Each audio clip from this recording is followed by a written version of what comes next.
We're going to talk about getting started in the home buying process, and the first thing that you should do is go out and get your lending taken care of.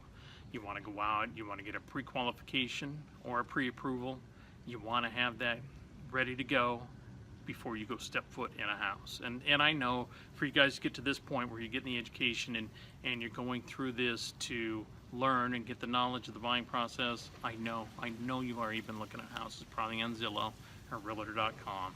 The dream's already kicked in and it started, and that's good. But something that you need to know is you've got to get that lending taken care of first. Okay, in the lending, all lenders have the guidelines on the different loan programs. The guidelines are the set of rules based on how you can write this loan to this person. Some lenders have what they call overlays.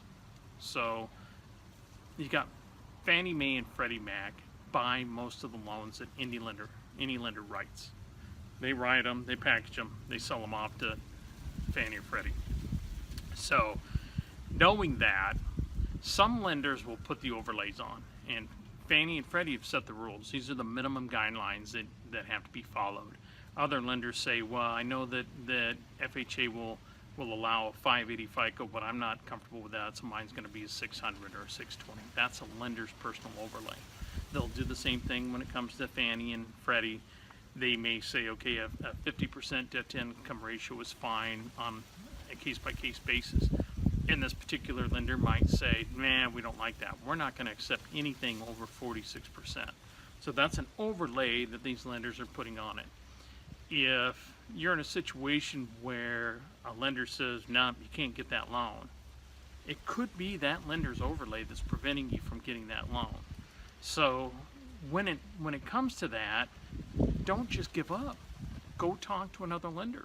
Go talk to somebody else and see, what do you have? When I'm going through and coaching the clients and going through the guidelines on them, I can do their lending.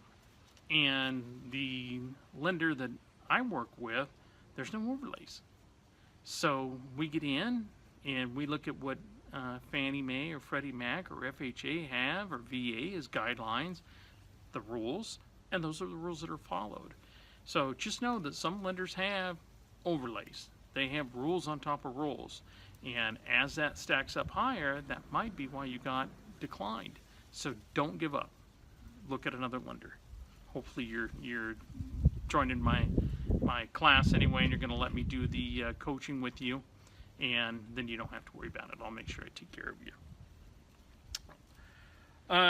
On that, and that has to go right in with coaching and having the right person with you.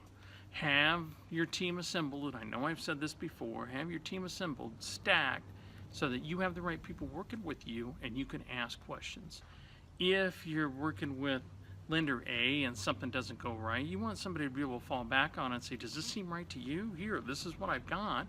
And they'll probably direct you, go over here, go talk to this person, see what they can do for you. It's important to be surrounded by the right people, but it's also very important that you ask questions. And it's not a matter of asking the right questions, ask all your questions. There's no stupid question. I know you've heard that before. With this, it's all about clarity. So ask the questions, get the clarity, know 100% that this is right or this is wrong. Get that clarity, ask those questions. Don't be afraid to do that. That's really important. Okay, your first step, get the lending taken care of. Everything else will fall into place. Make sure you take care of that. All right, we'll see you in the next module.